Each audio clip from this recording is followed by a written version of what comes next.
कुछ लोग सरहद पर लड़ते हैं और कुछ सरहद के पार जाकर दुश्मन को खत्म करते हैं। 19 सप्ताह एक भारतीय जासूस ने दुश्मन के देश में कदम रखा। नया नाम, नई पहचान और एक ऐसा मिशन जो इतिहास बदल सकता था। रॉ के सबसे होशियार एजेंट को पाकिस्तान की सेना में भेजा गया, जहां वह लेफ्टिनेंट बन गया, फिर मेजर।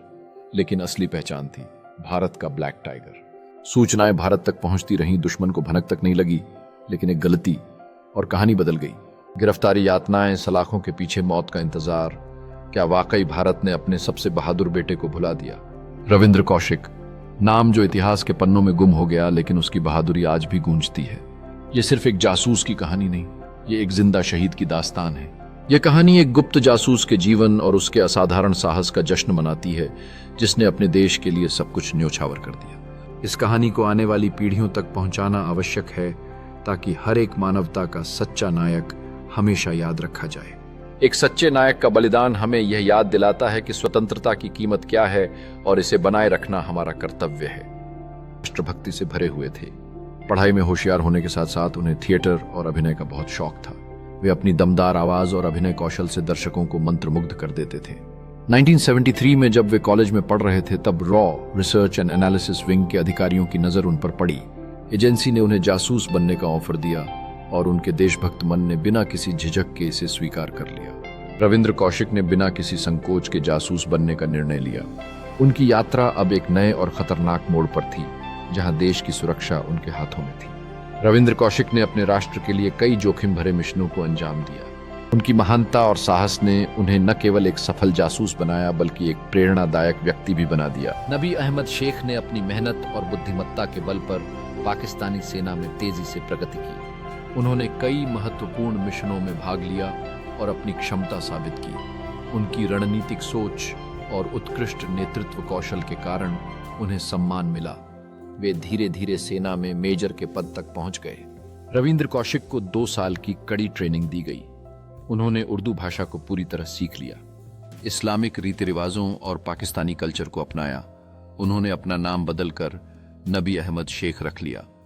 भारत की सभी पहचान को खत्म कर दिया गया और उन्हें पूरी तरह एक पाकिस्तानी नागरिक बना दिया गया। 1975 में 23 साल की उम्र में उन्हें पाकिस्तान भेजा गया। पाकिस्तान पहुंचकर उन्होंने कराची यूनिवर्सिटी में दाखिला लिया और लॉ की पढ़ाई की।